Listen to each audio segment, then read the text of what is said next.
भगवान का सत्संग, भगवान की कथा, भगवान के भजन यदि हमारे जीवन में प्राप्त हो जाए तो हमारे समझ लेना कई जन्मों के पुण्यों का उदय हुआ है, तब जाकर के ऐसा अवसर हमारे जीवन में प्राप्त हो पाता है। तो बड़े ही भाग्यशाली और पुण्यशाली हैं आप हम सभी, जो ऐसा दिव्य अवसर हमारे जीवन में विगत 3 दिनों से चल रहा है और आज चतुर्थ सत्र में, चतुर्थ तीर्थ में हम लोग प्रवेश करने जा रहे हैं।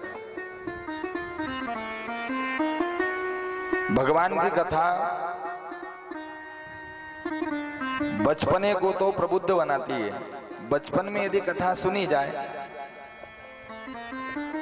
तो बचपने को प्रबुद्ध बनाती है और भगवान की कथा जवानी को शुद्ध बनाती है, और जवानी जब शुद्ध हो जाती है तो बुढ़ापा अपने आप सिद्ध हो जाता है। ध्यान से समझना। तो कथा तीनों समय में, बाल्यावस्था में भी और युवा अवस्था में भी और वृद्ध अवस्था में भी जब हम पहुंच जाएं, तीनों समय में कथा का अनुसरण हमारे जीवन में होना चाहिए। ये जो छोटे छोटे बच्चे कथा के पंडाल में आते हैं ना, ये कथा चाहे नहीं सुने, चाहे मस्ती करते हैं, लेकिन ऐसा कथा के पंडाल का माहौल देखते हैं, कथा के कुछ भजन उनके कानों में पड़ते हैं, कुछ कथा उनके कानों में चली जाती है, तो ये ऐसी पुण्यमयी कथा है भगवान की कि किसी भी माध्यम से यदि हमारे करोड़ों में यदि पहुंच जाए तो भी हमारा कल्याण करती है। चाहे किसी भी स्थिति में यहां से कोई गुजरने वाला भी, उसके कानों में भी कोई आवाज पहुंच जाए कथा की, तो मानो उसका भी कल्याण तय है।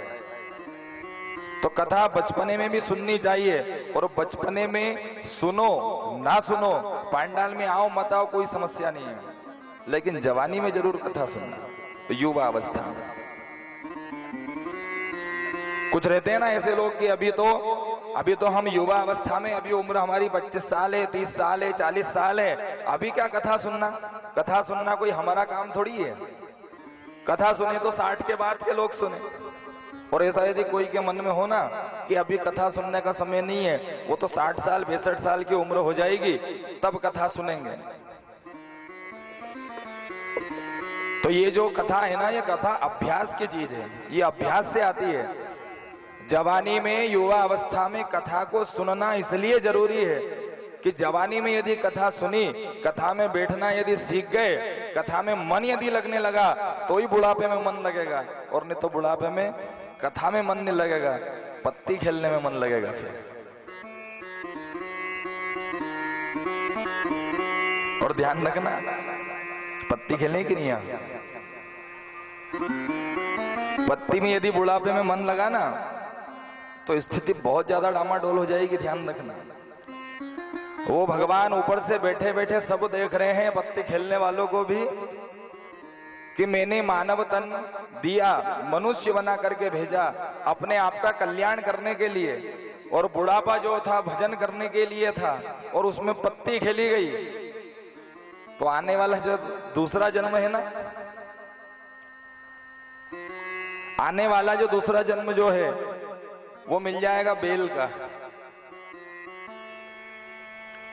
और सब किसान भाई बैठे हुए हैं। अब तो खैर टेक्निकल चीजें बहुत सारी आ गई है, मशीनरी का काम हो गया है टोटल, लेकिन कोई कोई तो अभी भी सोयाबीन में डोरे निकालते हैं कि, तो उसमें जब बेल चलते हैं तो बेल के मुंह पे क्या लगाता है, मुस्का है।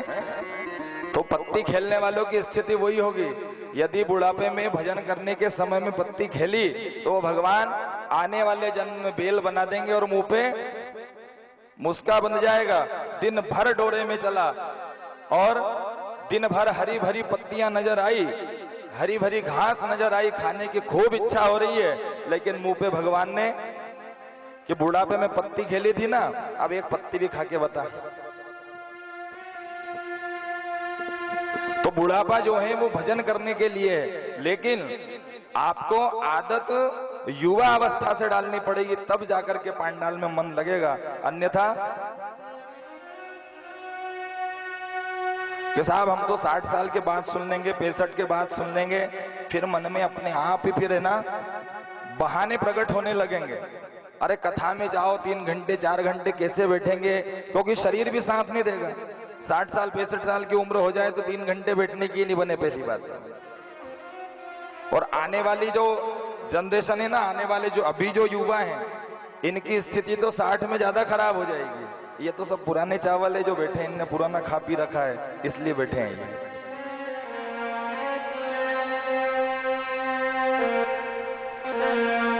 जब छोटे बच्चे होते हैं घर में और स्कूल में जब उनका नाम नहीं लिखाया जाता है, तो भी उनको जो आस पड़ोस के या घर के जो दूसरे बच्चे स्कूल जाते हैं तो उनको भी साथ भेज देते हैं कि इसको भी ले जा, वहीं बिठाना।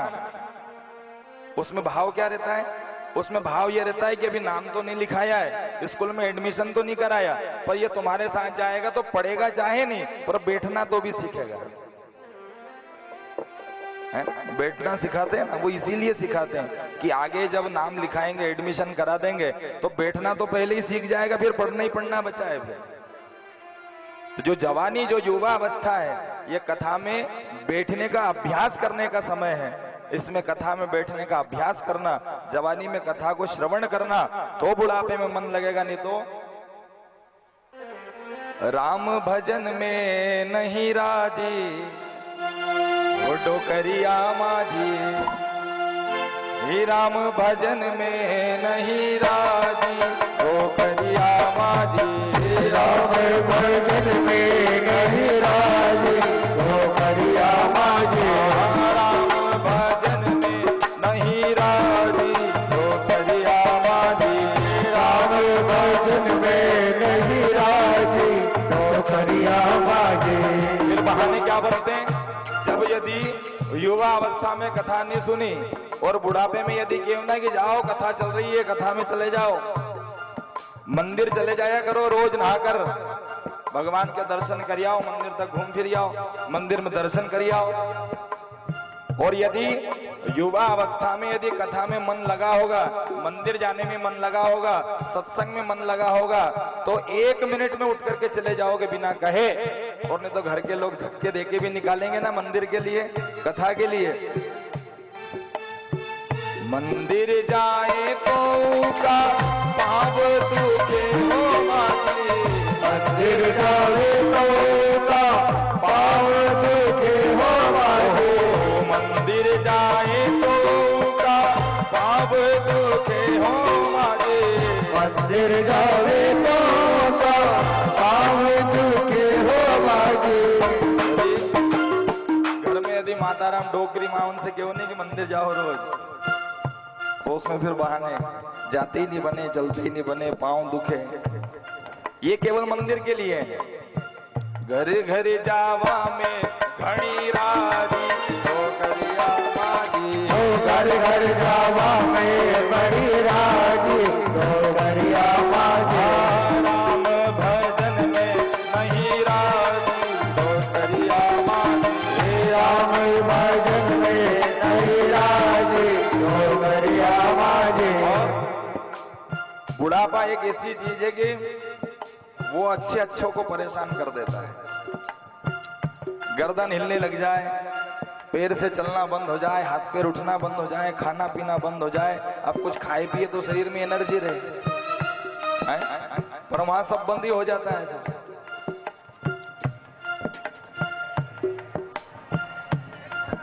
तो यदि कहो कि भजन करो, भजन करो भगवान का, मुंह से भगवत नाम संकीर्तन करो, भगवान के भजन करो, भगवान के नाम की माला जपो, भगवान के लिए ये करो, भगवान के लिए वो करो, तो फिर वहां बहाने तैयार रहते हैं। माता राम से कहो, माता राम जप करो, भजन करो।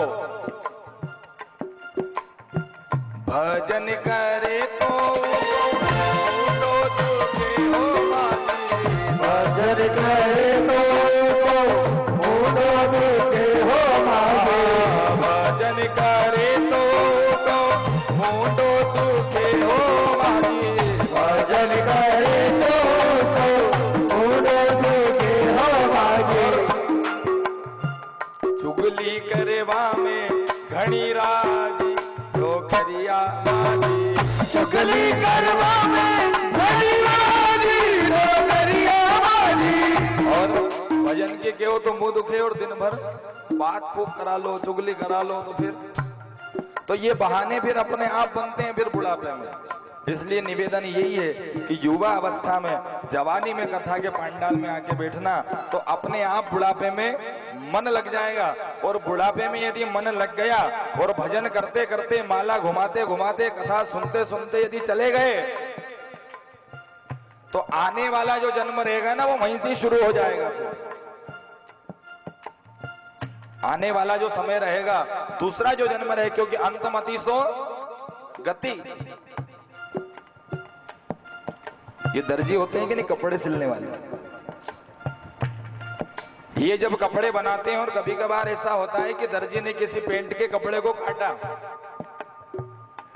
और काट करके उसको सिलना शुरू किया, और आधी पेंट बन करके तैयार हो गई, और शाम को दुकान मंगल करने का समय हो गया।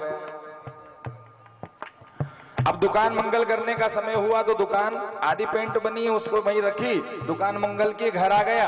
और अगले दिन जब सुबह जाके दुकान खोले तो शुरुआत कहां से होती है? ऐसा नहीं कि नया कपड़ा उठा के दूसरा काट कर लग जाएगा, नहीं नहीं, वो आधी पेंट जो रात को शेष रह गई थी, पहले उसको पूरा करेगा, फिर दूसरा काट। तो उसी प्रकार भजन करते करते यदि चले गए, आधी पेंट तैयार हो गई भजन करते करते जाने में, और आने वाला जो जन्म मिलेगा वो फिर वहीं से शुरू हो जाएगा, वो जो आधी बची थी।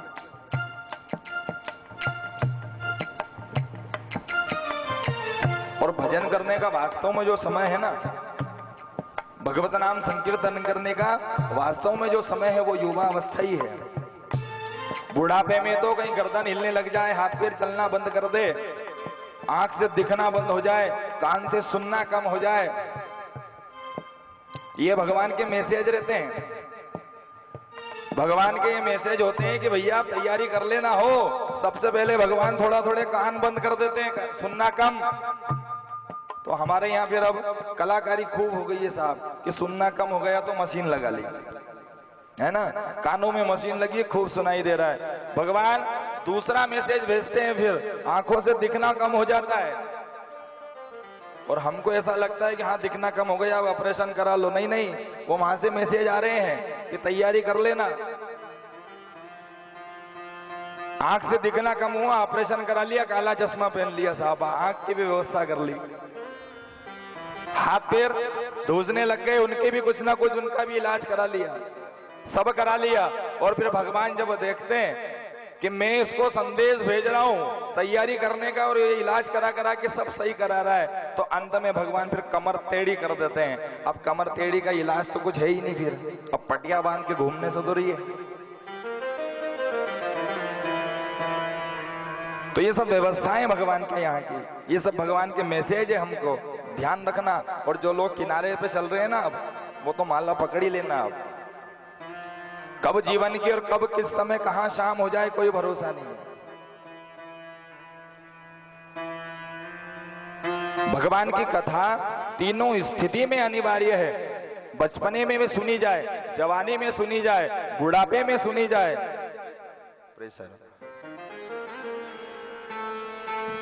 बचपने में यदि सुनेंगे तो प्रबुद्ध कैसे बनेगा? कल आपने मनु महाराज और शत्रुपा के 5 संतानों के बारे में सुना, तो 3 कन्याओं के बारे में आपने कथा श्रवण की, देवहूति, आकुति, प्रसूति। 2 इनके पुत्र थे, उत्तानपाद और प्रियव्रत। देखना कथा बचपने को कैसे प्रबुद्ध बनाती है। उत्तानपाद जो थे, इनके यहाँ ध्रुवजी महाराज का जन्म हुआ, और उत्तानपाद की 2 पत्नियां हैं, एक है सुनीति और एक है सुरुचि। सुनीति जो है वो धर्म पत्नी है, और सुरुचि जो है वो भोग पत्नी है। एक दिन क्या हुआ कि माता सुनीति जो है वो अपने पुत्र ध्रुव को लेकर के आश्रमों में आती जाती है, आश्रमों में ही रहती है। जो संत महात्माओं के द्वारा कथा, प्रवचन, सत्संग इत्यादि सुनाए जाते हैं, उनको श्रवण करती है। और साथ में वो 5 वर्ष का ध्रुव, वो बच्चा भी साथ में रहता है। एक दिन क्या हुआ, सुनीति के पुत्र थे ध्रुव जी, और सुरुचि के पुत्र थे उत्तम। ध्रुव जी एक दिन टहलते टहलते घूमते घूमते अपने महल में पहुंच गए। वहां देखा कि उनके पिता उत्तानपाद और माता सुरुचि सिंहासन पर बैठे हुए हैं और गोद में उत्तम बैठा हुआ है। अब बच्चों में ऐसे भाव रहते हैं कि एक बच्चे को यदि गोद में उठा लो ना और दूसरा यदि नीचे खड़ा है तो वो भी फिर जिद करेगा गोदी में बैठने। ऐसे ही ध्रुव के मन में 5 वर्ष की उम्र है। ध्रुव के मन में आया कि मेरा भाई मेरे पिता के गोद में बैठा है, क्यों ना मैं भी पिताजी की गोद में जाकर बैठूं। दौड़ करके ध्रुव गया और जैसे ही गोदी में बैठना चाहा और सुरुचि ने हाथ पकड़ करके झटक दिया, मना कर दिया। कहा बोले क्या कर रहे हो? कहा बोले माता मुझे भी गोद में बैठना है पिताजी की। सुरुचि ने कहा बोले यदि यहां बैठना है, महाराज की गोद में बैठना है, तो पहले या तो मेरे गर्भ से जन्म लेना पड़ेगा या फिर पहले उस परम पिता परमेश्वर की गोद में बैठो, तब जाकर के तुमको ये पात्रता प्राप्त होगी। अब 5 वर्ष की उम्र है और बात हृदय को छू गई। रोते हुए बिलखते हुए ध्रुव जी अपनी माता सुनीति के पास पहुंचे। आकर के कहा बोले माँ ये जो महाराज उत्तानपाद है क्या मेरे पिता नहीं है? मैं इनकी गोद में बैठने का अधिकारी नहीं हूं, मैं सिंहासन पर बैठने का अधिकारी नहीं हूं। और इस तरह के जब सवाल किए तो सुनीति बड़ी समझदार थी, समझाया बेटा ऐसी कोई बात नहीं है। तो फिर माता सुरुचि ने मुझे झटक करके नीचे उतार दिया, मुझे बैठने नहीं दिया। ठीक है ऐसे ही कह दिया होगा, ऐसे ही बोल दिया होगा, लेकिन ध्रुव जी के तो हृदय में वो बात घर कर गई कि उस परमपिता परमात्मा की गोद में बैठो। अब ध्रुव जी के मन में एक ही बात चल रही है कि उस परमपिता परमेश्वर की गोद में बैठना है। दिन बीता, रात्रि में संध्या के समय दोनों माता और पुत्र ने भोजन किया। ध्रुव जी ने थोड़ा सा भोजन किया। बात वो एक ही चल रही है कि पहले परमात्मा की गोद में बैठना है। 5 वर्ष की उम्र है और विचार इतने उत्तम है। और भोजन करके रात्रि में जब माता सुनीति ने देखा कि ध्रुव आज बड़ा चिंतित नजर आ रहा है, विचार किया कि इसको सुला दिया जाए। यदि सो जाएगा तो रात भर में सारी बात भूल जाएगा और सुबह जैसा का तैसा ही हो जाएगा। थपकियां दे करके, लोरी गा करके ध्रुव जी को माता सुनीति सुला रही है, लेकिन ध्रुव तो नहीं सोए। माता सुनीति की नींद लग गई और अर्धरात्रि में वो 5 वर्ष का बालक उठ करके खड़ा हुआ, अपनी माता की परिक्रमा की, प्रणाम किया और भगवान की खोज में घनघोर वन की ओर निकल गए ध्रुव जी महाराज। प्रभाव उस कथा का, उस सत्संग का अपनी माता के साथ में भगवान की कथाओं में जाया करते थे, तो स्मरण था, कथा में सुन रखा था कि भगवान वन में मिलते हैं। और ये भी मालूम था कि इस यात्रा में कोई सच्चा सदगुरु, सच्चा कोई संत यदि मिल जाए तो परमात्मा की प्राप्ति जल्दी से हो जाती है। भगवान से स्मरण कर रहे हैं, प्रभु मैं जानता हूं कि सीधे सीधे तो आपकी प्राप्ति हो नहीं सकती, पर ऐसी कोई कृपा करो कि कोई सच्चा संत, सच्चा सदगुरु मेरे जीवन में आ जाएगा। आवाज लगाते हुए चले जा रहे हैं घनघोर वन में अर्धरात्रि में। वो मेरा तार हरि से जोड़े, ऐसा कोई संत मिले, मेरा तार हरि से जोड़े, ऐसा कोई संत मिले, मेरा तार प्रभु से जोड़े, ऐसा कोई गुरु मिले, मेरा तार हरि से जोड़े, ऐसा कोई गुरु मिले। ओ ऐसा कोई संत मिले, ऐसा कोई गुरु मिले, ऐसा कोई संत मिले, ऐसा कोई गुरु मिले।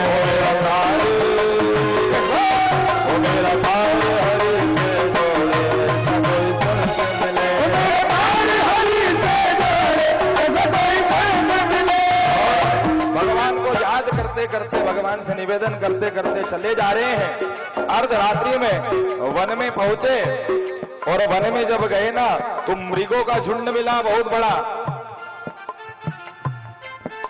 ध्रुव जी स्वरूप नहीं जानते हैं कि भगवान दिखते कैसे हैं। कथाओं में सुना था कि ना जाने किस रूप में नारायण मिल जाए, हो सकता है कि इनमें ही कोई भगवान हो।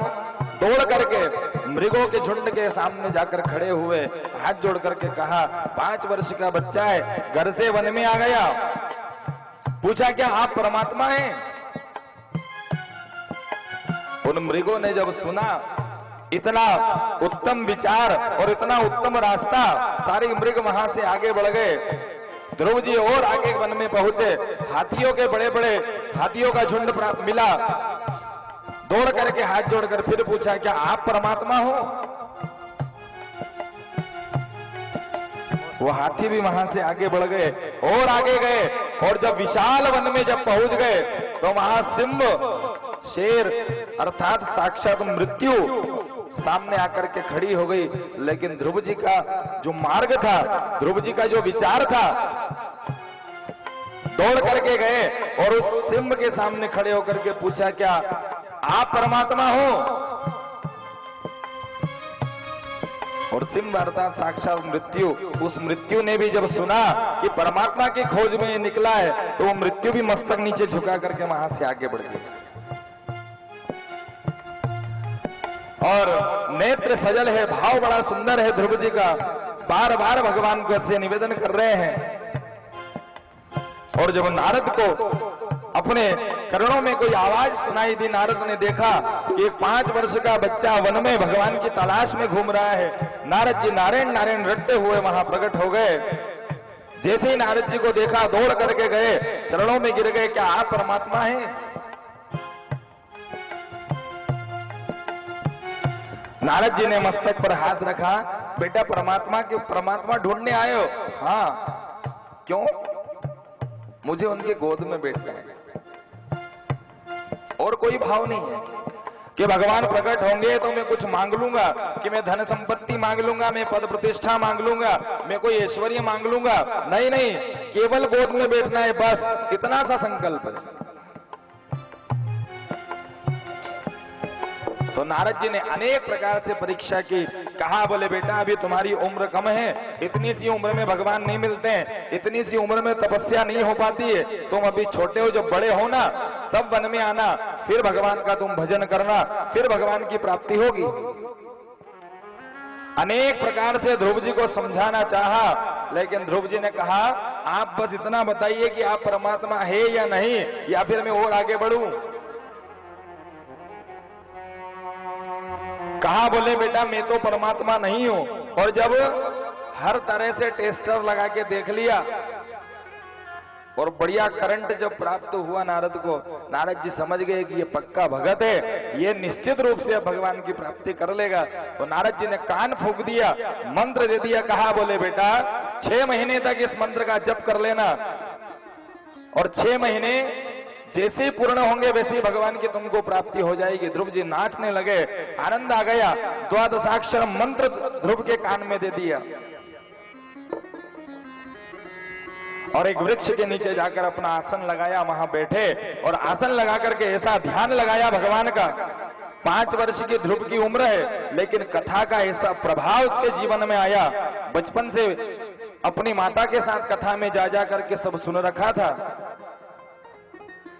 ऐसा प्रभाव जीवन में बना कि अपने नेत्र बंद किए और 12 मंत्र जपने लगे। ऐसा ध्यान लगा पहली बार में कि 24 घंटे के बाद नेत्र खोले।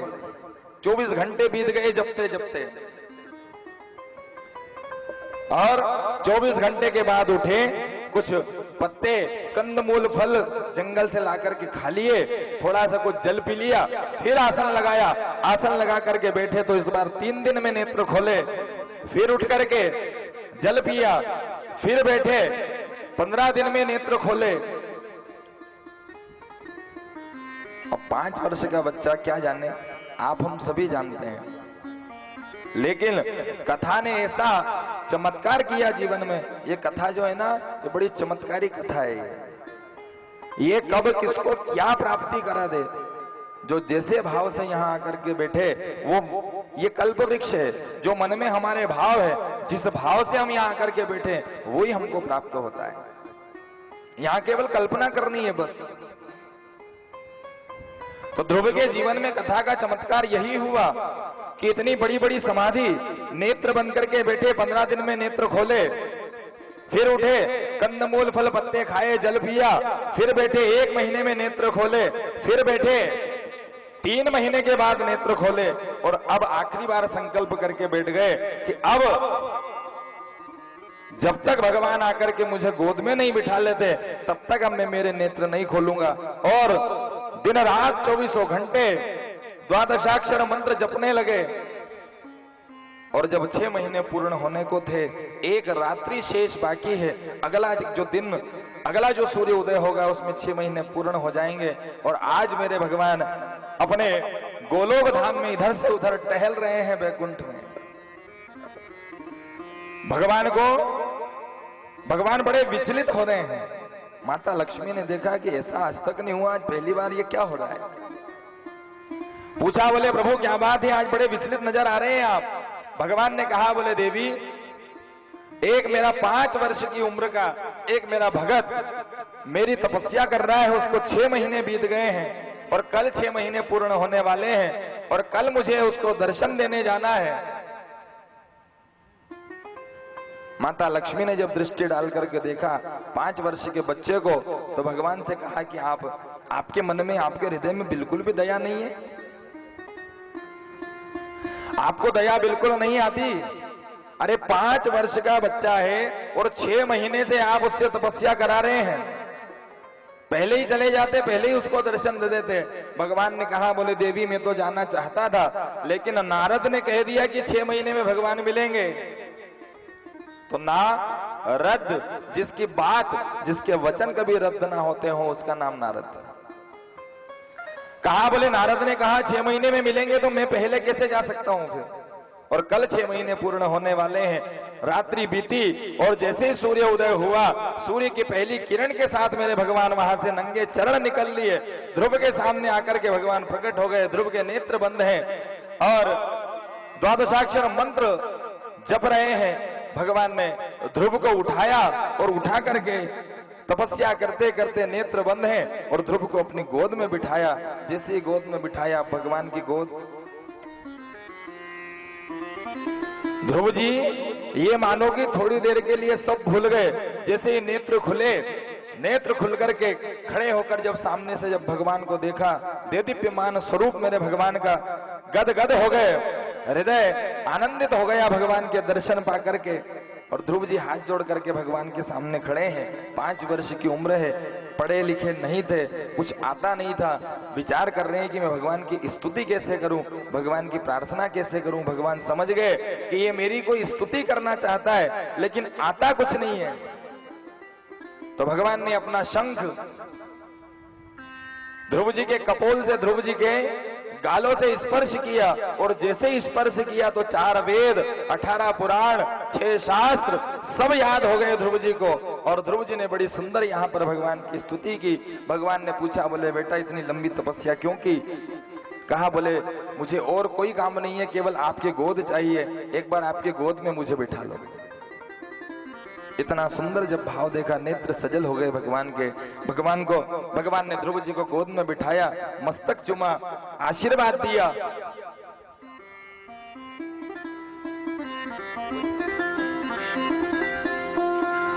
दिया।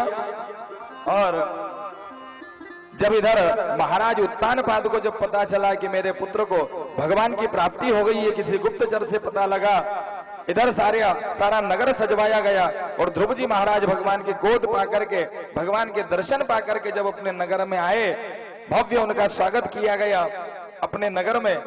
और जब महाराज उत्तानपाद ने देखा कि 5 वर्ष की उम्र में मेरे पुत्र ने भगवान की प्राप्ति कर ली है, मुझे भी अब सारा ये मोह माया छोड़ करके, ये राज्य छोड़ करके मुझे भी अब भगवान का भजन करना चाहिए। तो बड़ा बेटा था उत्तम का राज्याभिषेक किया। राज्याभिषेक करके उत्तानपाद भजन करने के लिए चले गए। और कुछ समय के बाद में यक्षों के द्वारा उत्तम की मृत्यु हो गई। निरपराध यक्षों को ध्रुव जी महाराज समाप्त करने लगे। इनके दादा आए, मनु महाराज, आकर के समझाया, बोले बेटा तुम निरपराध यक्षों का वध कर रहे हो, तुम भगवान के परम भक्त हो, तुम्हारे लिए ठीक नहीं है, तुम जाओ अपनी राजधानी में जाकर के राजा बनो और राज्य करो। मनु महाराज लेकर आए, राज्याभिषेक किया, ध्रुव जी महाराज को राजा बनाया। अनेक वर्षों तक राज्य करते रहे और भगवान का ऐसा दिव्य आशीर्वाद इनको प्राप्त हुआ था कि ध्रुव जी आज भी अजर अमर है, उनकी मृत्यु आज भी नहीं हुई है। जब मृत्यु देवी सामने आकर के खड़ी हो गई, लेने आई, जब ध्रुव जी की उम्र जब आयु जब पूर्ण हुई और जैसे मृत्यु आकर के खड़ी हुई और मृत्यु के बिल्कुल पीछे पार्षद भगवान के आकर के खड़े हो गए, ध्रुव जी को इशारा किया कि मृत्यु से कहो कि अपना मस्तक नीचे झुकाए।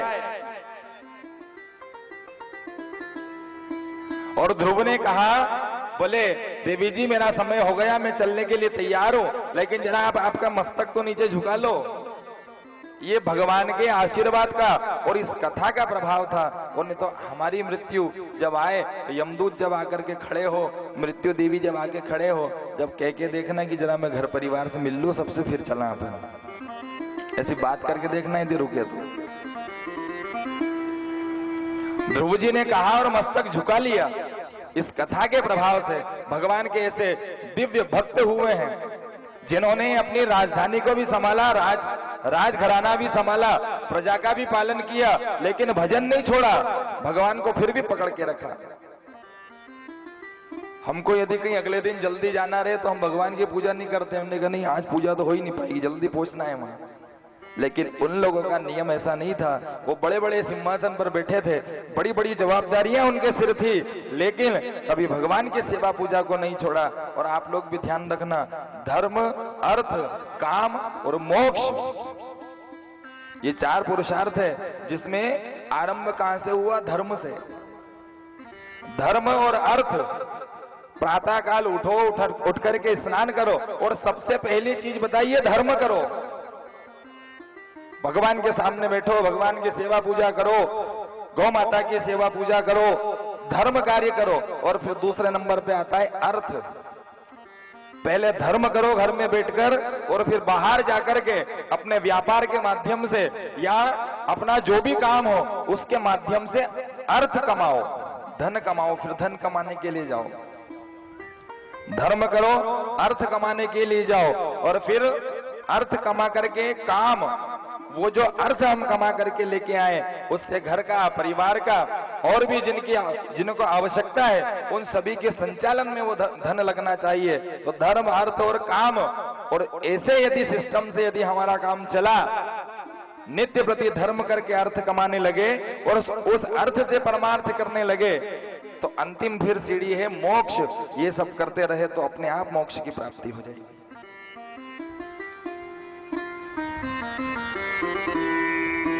तो मृत्यु जब आई, कहा बोले मस्तक झुकाओ।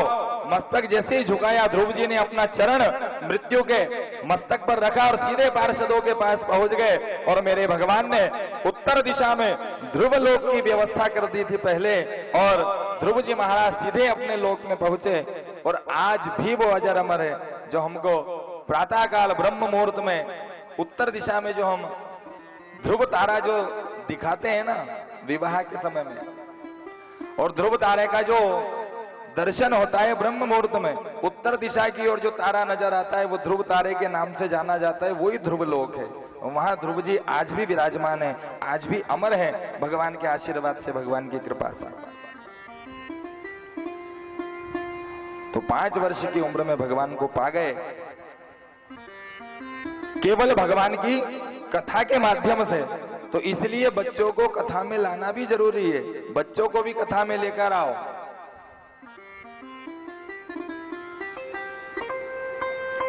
चाहे वो बैठ के कथा नहीं सुने, भले इधर से उधर भागम भाग चलती रहे, वो कोई समस्या नहीं, मतलब ज्यादा भी मस्ती मत करवाना, नहीं तो कथा ही डिस्टर्ब करे, ऐसा भी नहीं करना है। पर यदि थोड़ा बहुत भी यदि कुछ कान में गया तो उससे ऐसे जब माहौल देखेंगे, आपको हमको भजन करते देखेंगे, आपको हमको कथा सुनते देखेंगे, उनके मन में भी फिर भावना जागृत होगी। क्योंकि जैसा हमारे घर का जो माहौल रहेगा वही संस्कार हमारे बच्चों में दिखने लगेंगे। बच्चा भारत में पैदा होता है तो हिंदी बोलना सीखता है, क्योंकि हमारे घर में हिंदी चलती है। और वही बच्चा यदि अमेरिका में पैदा हो जाए तो इंग्लिश बोलना सीखता है। वो माहौल से डिपेंड करता है। जो हमारे घर में माहौल रहेगा, हम भगवान की सेवा पूजा करेंगे तो वो भी देखेंगे तो करेंगे, हम कथा सुनने आएंगे वो हमको देखेंगे तो वो भी करेंगे, और यदि हम पत्ती खेलने जाएंगे तो वे भी फिर पत्ती खेलेंगे।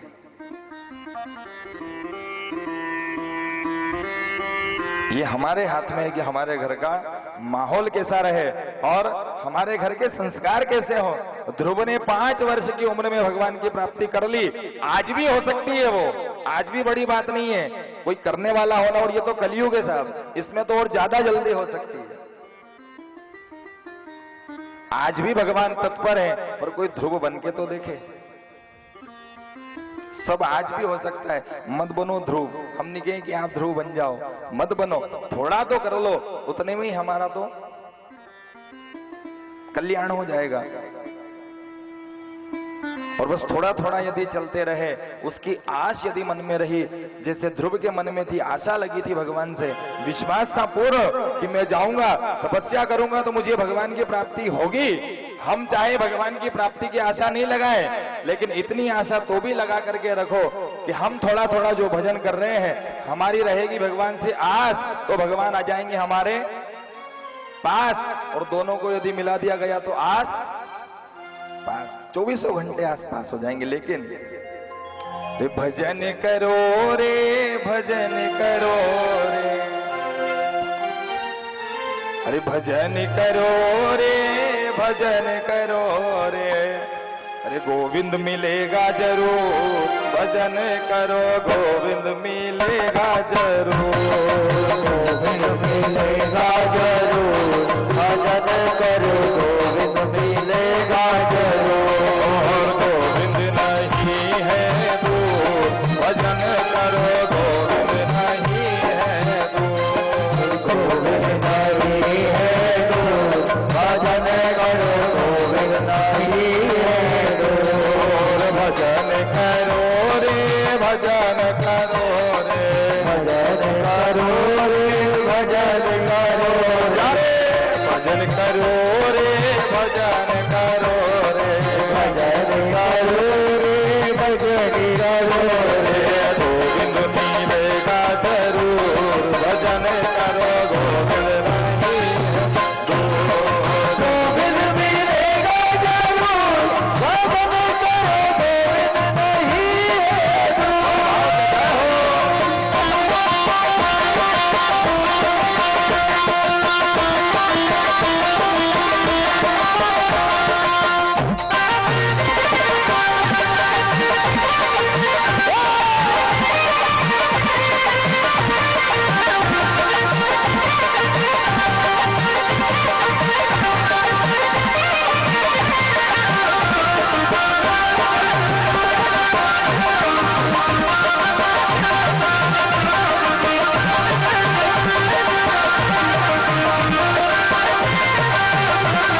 भजन करे रे भगत रहे ना भजन करे रे भगत रहे ना भजन करे रे भगत रहे ना भजन करे रे किस्मत का चाहे कसूर भजन करो गोविंद नहीं किस्मत का चाहे कसूर भजन करे गोविंद वही है गोविंद नहीं है तो भजन करो गोविंद नहीं है तो भजन गावे है भजन करो गोविंद वही है नंदनंदन भगवान की जय